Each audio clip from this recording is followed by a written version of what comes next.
The real reason why I bought an automatic, well, it's because I couldn't drive a manual.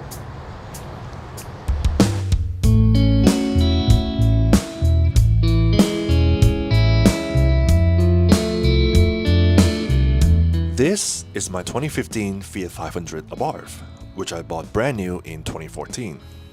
It is now year 2024, so I have owned this car for 10 years.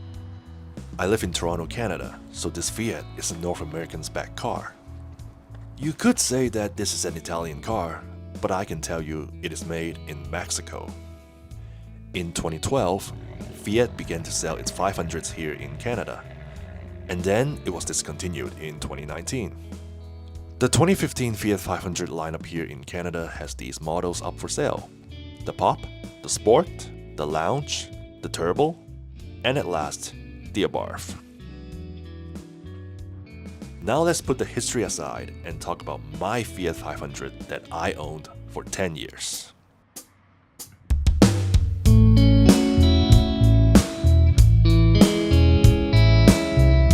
Now, the car has been sitting in the garage for a while, so it has collected a lot of dirt and dust. You can see how dirty it is. I started filming in March 2024, and usually the first day of spring comes somewhere in mid-March, but the weather outside can still be very cold here in Toronto. So today, the weather was really nice in the morning. I decided to go to the gas station and maybe give the car a wash, so the car will be clean and I can film some footage for this video. So guess what happened in the afternoon of this very same day? So today I'm really in the mood of shooting some videos, and this is what happens outside. Still snowing. Let's fast forward 2 months later to May 2024. Now,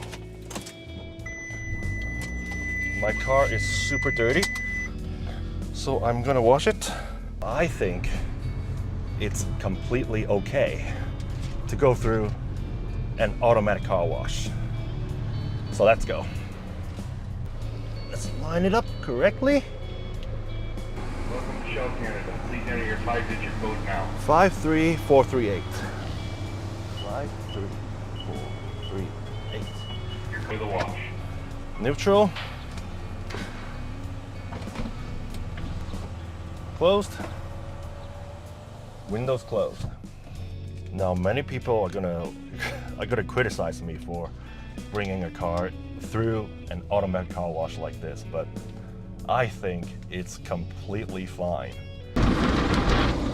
Now the last time I washed this car was probably last fall, before winter, like 2023, I would say September, October. And now it's 2024 May. So it's been a while, and I'm gonna use this automatic car wash to clean the car a little bit, and then later on, if I have time, I will hand wash it. But for now, this is gonna be good.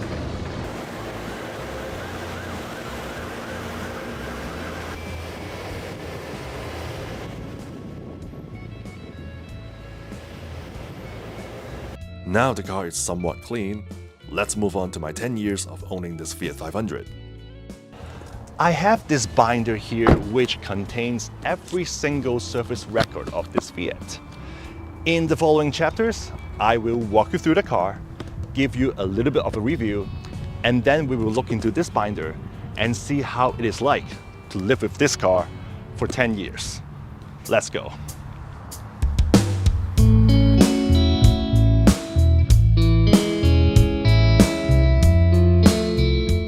This car was my first ever new car purchase, and in 2014 November, I paid around $37,000 for this 2015 model year. Now these are all the things that came with the car. It's pretty much all specced out, except I didn't want the red stripe and red mirror caps on the body. I wanted all pure black. Now the car itself, it's only about $30,000, but as you can see here, with all the fees and taxes, the total comes to a whopping $37,000. Look, I even got the rust protection, undercoat protection, for $800. Don't even know if it works. And other thing I need to mention is that I didn't modify this car at all. Everything in this car is stock and how it's supposed to be when it's out of the factory.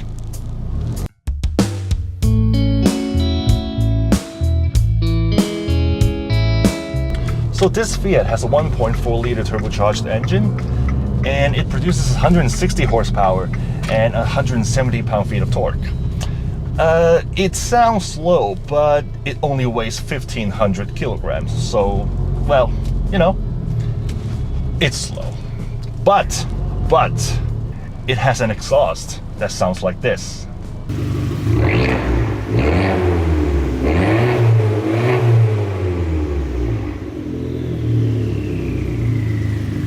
This car does 0 to 60 in about 7 seconds. But this Fiat is not about how fast you get to 60. It's about the process, the engine, and the wonderful soundtrack coming from the back. Now that traffic kind of stopped, I want to talk about this sport button. This sport button is the secret to unlock all the power to this car. The difference is huge when you have the sport mode on. I usually drive with normal mode when I'm driving on city roads like this. But when I go onto the highway, I put the sport mode on, put the transmission to manual mode, and it's a fun car to drive. I did all my services and repairs at the same dealer that I bought the car from. So how does it like to own this car for 10 years? Let's take a look at the binder. Of the 10 years I owned this car, the most common thing I did was oil change. I took it to the dealer for oil changes for 16 times. Here is a breakdown on all the oil changes. Now I want to make it clear that when I first bought the car, I was daily driving it. I was driving it everywhere. I was driving it to get groceries. I was driving it to work. And I even drove it in the winter. So last year, 2023, I probably drove this car for less than 1,000 kilometers, I would say. The second most common issue that this car had was coolant leaks. I have on record here that it happened 6 times over the last 10 years. It might not seem a lot, but when this happens, it's very annoying. So what's wrong with it? It's either a defective hose clamp, or the tank itself leaked, or because it's too cold outside and the hose couldn't hold pressure. This is a perfect example on how annoying coolant leaks can be. So, this happened February 16, 2018. And I got the car back 4 days later, February 20th. It says here, found leak coming from hose going from coolant bottle to rat outlet. Replace bottle and hose. And these are the parts that they replaced. Now, I only paid about $100 for this fix because this was under warranty, and the warranty saved me about $280. Not bad. However, in less than 2 months, coolant leak happened again. So, May 3rd, 2018. What happened this time? Let's take a look. It says, defective hose clamp from bottle to lower rat hose outlet. Not holding pressure. Replace hose and re-pressure test. See how annoying this is? So last year, 2023, the dealer recommended me to do an engine flush because this car was sitting for a little bit, and I did it. I try to drive the car at least once or twice a month. Last year, 2023, before I did any driving with the car, I did an engine flush, changed the oil, and replaced the front brake pads and rotors. Altogether, I paid a little over $1,000 just to keep the car in good shape. Now the battery. The battery did leak once. One day when I got off work, as I went to start my car, it just wouldn't start. Completely dead. At that time, I still have roadside assistance, so the tow truck guy came and gave me a boost. And I drove it to the dealer right away. So going through my binder, this battery incident happened in June 2017. And it says, found battery leaking at posts. So this happens about 2.5 years later after I purchased the car. After this battery incident, I bought this battery starter pack, just in case it will happen again. Oh, Friday night's traffic is really nice. I'm gonna really step on it right now. Okay, you ready?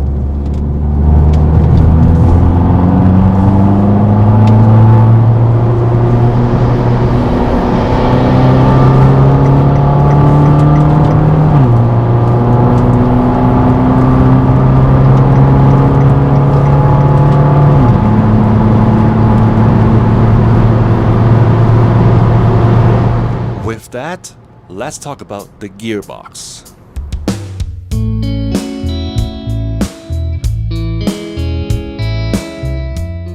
This is an Aisin 6-speed heavy-duty automatic transmission.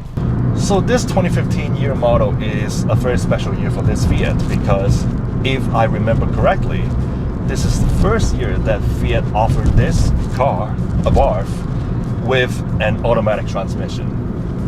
Even though it has a manual mode, it's still an automatic. When you're driving on auto, the transmission is very smooth, even if you have sport mode on. If you drive it in manual mode, it's like driving a sequential gearbox. You have to go through the gears and cannot skip any.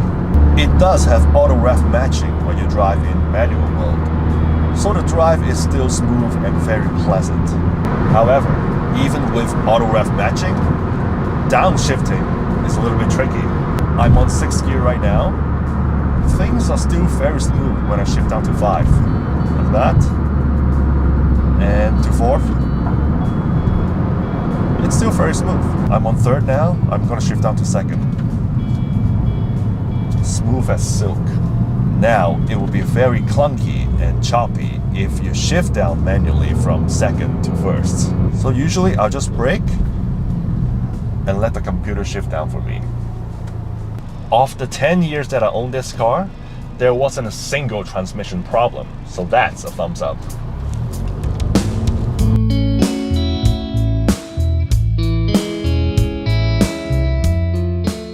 The suspension is very hard. It's a good thing when it comes to steering. It's very composed and it sticks to the ground very firmly. It doesn't have any body roll and it's very lean. So it's very good when you're driving on a smooth road. But when you go over a bump, even a very tiny pothole, it feels like an earthquake here. Like this! Oh, that hurts. Speaking of the suspension area, I did have some problems with the wheel bearings. This happened in 2017 October. What happened was, I was driving down the highway and I heard a strange humming noise coming from the back of the car. So I took it to the dealer and they replaced the left rear wheel bearing. Now this time, I was lucky because this was actually under warranty. It saved me $354.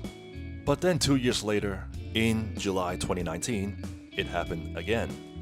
This time, it was the rear hub and bearing.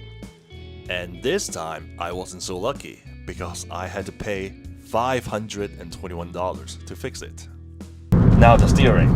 The good thing about the steering is that it's very on point. It's sharp, it's responsive, and it's very quick.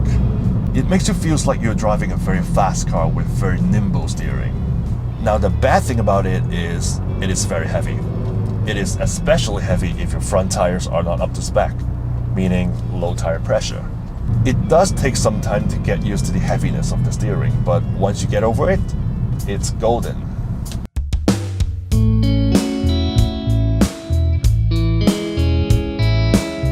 Let's talk about the brakes.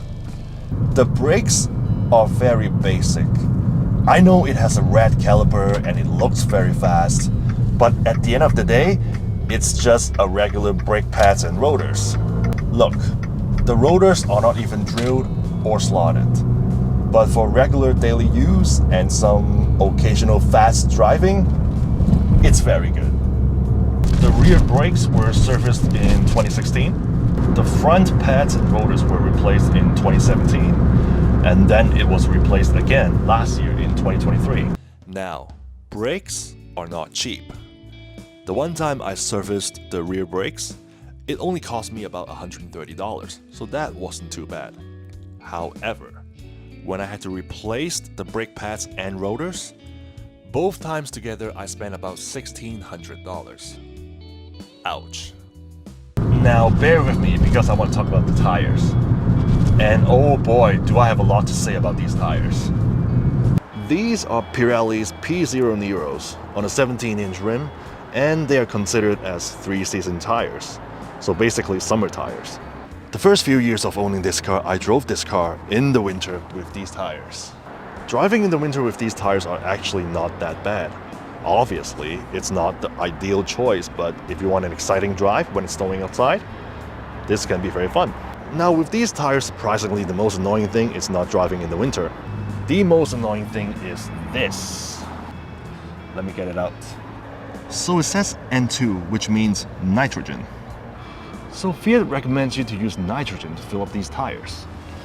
When I bought the car, the dealer specifically mentioned that if my tire pressure are low, I need to take the car back to the dealership to fill it up with nitrogen. And let me tell you, it happened a lot. At the beginning, I was being a good boy. I took the car back to the dealership imagining that they would fill up my tires with nitrogen.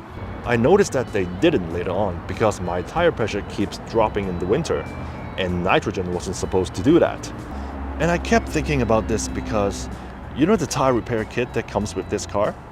It's just regular air as well, so later on, I just gave up on the whole nitrogen thing and filled my tires using this kit. Works perfectly. Over the last 10 years, this is the only time that I bought new tires for the car. It happened on June 2017, and I paid this much for all 4 new tires.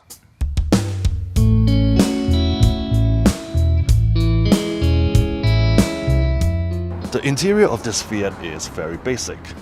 Everywhere you see and touch is basically plastic. This steering wheel though is made with leather and with red stitching. And it's huge and chunky.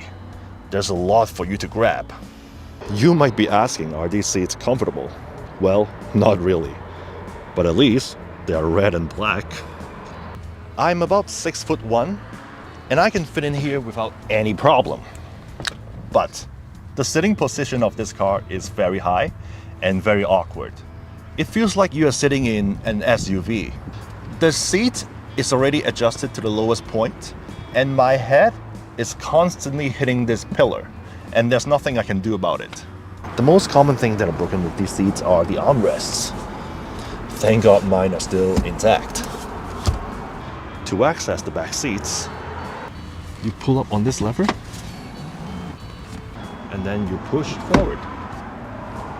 Over the last 10 years, there's absolutely nothing wrong with these back seats, except they're completely useless.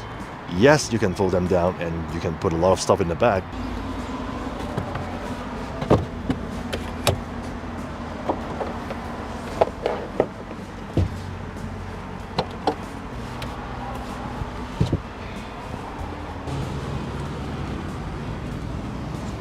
If you want to sit 2 adults in the back, like a normal 4-seater car, no way. This is my normal driving position, and look at the back. Look how little space you get at the back. Now this car doesn't have a spare tire, so it came with a tire repair kit. It is located underneath the driver's seat.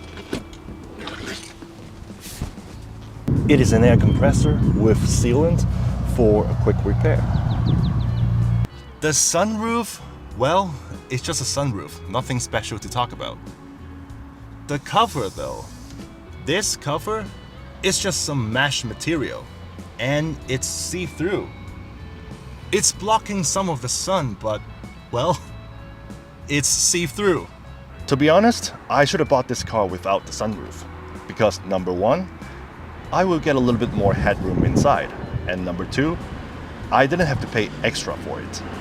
This powered sunroof is a $1,200 optional feature. The center console only have a very basic radio with a CD player, but it does have Bluetooth so you can connect to your phone and listen to your own music and make calls wirelessly. This car has audio by Beats, and Fiat called it a premium sound system. But I think it is one of the worst sound system that a car can have. It's missing everything.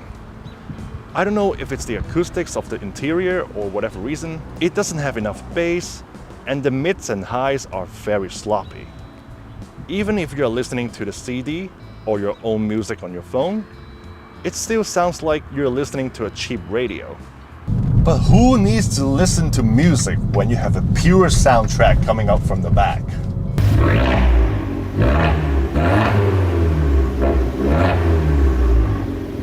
Now the lack of a screen in the center is compensated by this gauge cluster screen behind the steering wheel. This is also a new 2015 model feature. A high-definition screen which shows a lot of useful stuff, which you can change what to show by pressing the trip button. Like fuel economy, average speed, trip distances, travel time, and tire pressure. On the left is the regular RPM gauge, and on the right it's now showing Eco Index. Now, when you put the car in sport mode, the screen will change into a G meter that shows you how much gravity you are generating when you brake or when you steer. Also on the right side of the screen, it now shows you how much acceleration you are pressing down the gas pedal. Very cool. Interior-wise, everything works perfectly over the last 10 years, and nothing is broken yet.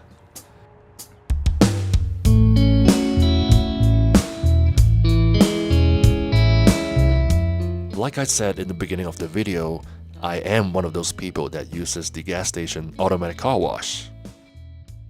I don't have any paint protection film installed on the car.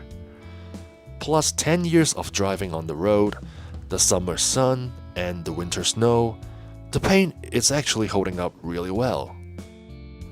Of course there are swirl marks from washing the car and a couple of stone chips in the front, but other than that, it's looking really good. So anything broken on the outside? Well, I hit the curb once and here's the damage. I didn't bother to fix it or to replace it because, hey, it's just a little curb rash and the wheel is still functioning properly. This wheel incident happened in June 2016. When I hit the curb, I did balance the tires and I did a four-wheel alignment, just to make sure everything works perfectly. I even asked the dealer if I want to get a new wheel, how much would it be? Turns out, one wheel would cost me $905. Obviously, I didn't buy it. The other part that was broken is this door handle here. Fortunately, this was under coverage of the warranty, so I didn't have to pay anything to fix it. Now the door handle broke in 2017, but look what's underneath it. Yes, coolant leak again. Oh well. The side skirts on both sides of the car are also broken. Well, not really broken.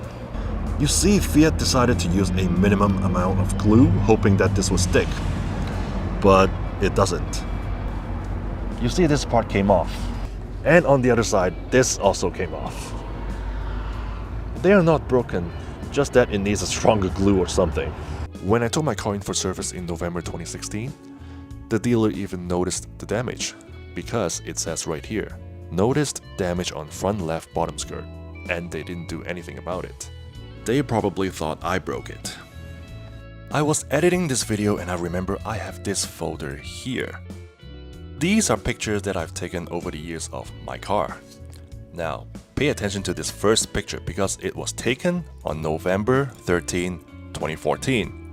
So this was the first day that I got the car. And notice this? Notice the skirt?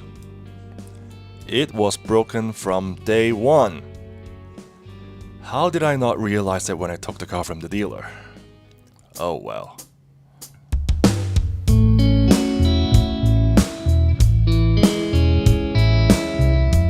When I signed the contract to buy the car, I asked the dealer if they have a brochure that I can take home.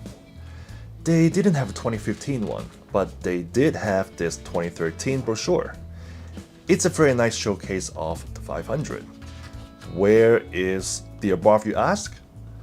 If you flip over, it will be the Abarth. Very nice. Is this a good-looking car?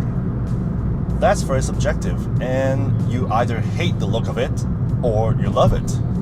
To me, of course I love it. So the big question is, How much did I spend on maintaining the car for the 10 years of ownership? I added up all the invoices and my total comes to $6,595. On average, I spent about $660 per year to maintain the car so far. Not as expensive as you thought, right? Is this a reliable car? Yes, the coolant leaks were annoying, and yes, the battery did die once, and the nitrogen tire thing is super annoying, but I think it's a reliable car. At least it didn't break down once. Fingers crossed.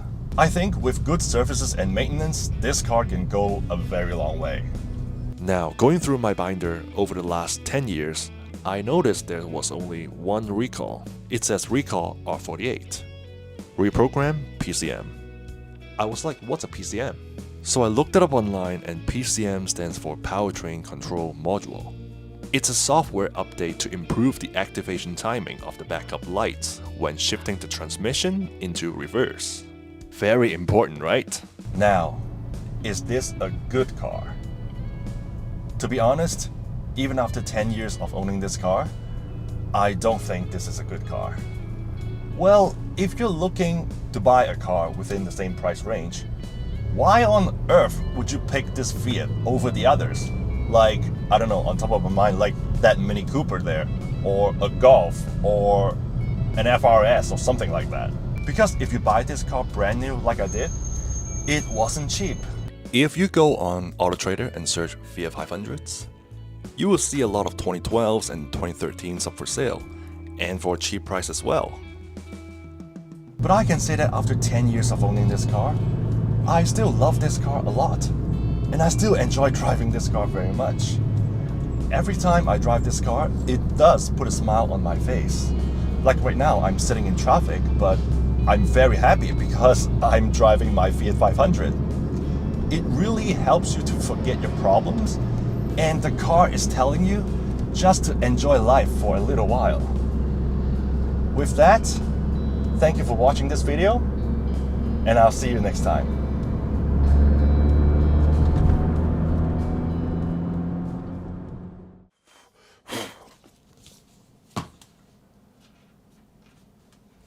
I really like this brochure. It's a really nice showcase of the car.